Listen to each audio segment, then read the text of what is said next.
Day 3 of my business story. Blueberry, ice, മുന്തിരി. അതായത് blueberry തിന്നുമ്പോൾ തോന്നും ബ്ലൂബെറിന്ന് പേരിടാണ്.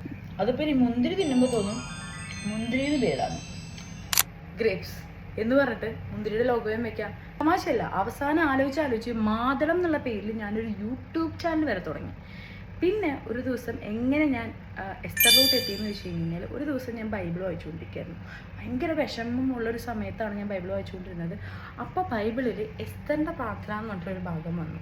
അതിൽ നിന്ന് ഇൻസ്പയർ ആയിട്ടാണ് എസ്തർ എന്നത്. അപ്പോൾ ഞാൻ ഗൂഗിളിലൊക്കെ സെർച്ച് ചെയ്തു എന്താണ് എസ്തറിൻ്റെ പേരിൻ്റെ അർത്ഥം, ആരാണ് എസ്തർ. അപ്പോൾ എസ്തറിനെ പറ്റി കൂടുതൽ അറിഞ്ഞപ്പോൾ ഞാൻ വിചാരിച്ചു എസ്തർ എന്നുള്ള പേര്. അങ്ങനെ ഒരു ദിവസം ബൈബിൾ വായിച്ച് പ്രാർത്ഥിക്കുമ്പോൾ കിട്ടിയ ഒരു പേരാണ് എസ്തർ എന്നുള്ളത്.